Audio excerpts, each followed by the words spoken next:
Hola amigos y amigas, este es el día que vamos a pescar lenguado, vamos a buscar y bueno, ahorita vamos a sacar agua en ese balde y después bueno, vamos a buscar el pejerrey, ¿no? Ahí va a entrar el pejerrey vivo y ahorita vamos a usar el anzuelo.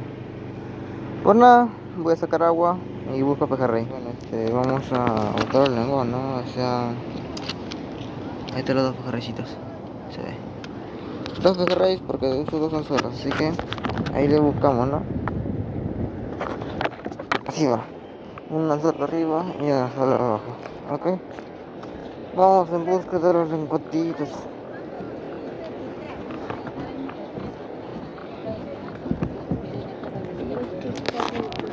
Sí.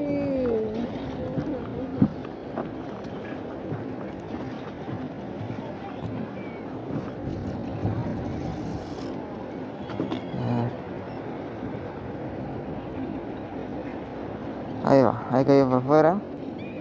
Ahí va. Oh, ahí picó, gente, ahí picó. Ahí picó. Pero no sé si picó el anzuelo que estaba abajo o el anzuelo que estaba arriba. Pero ahí picó. Esperamos que haya comido todo.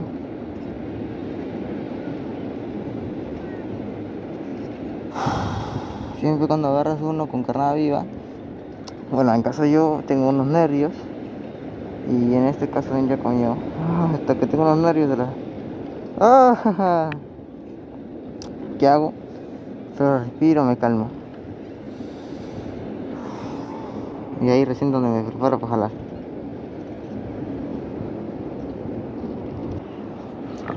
Sí, salió. Enganchó. Enganchó.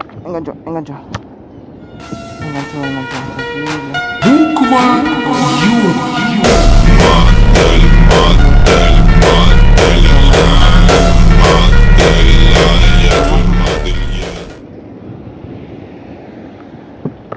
Ahí salió.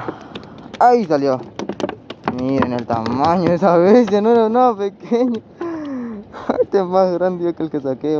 Debe tener como kilos por lo menos. Y se comió los dos anzuelos, miren chicos, se comió los dos anzuelos. Ahí está, mira, dos anzuelos. Acá está el pejerrey, estoy sin anzuelo. Acá está un anzuelo y ahí está el otro anzuelo. Se comió dos pejerreyes, ¿ah? Este fue abusivo. Bueno, ahí salió el primero. Ahí el segundo.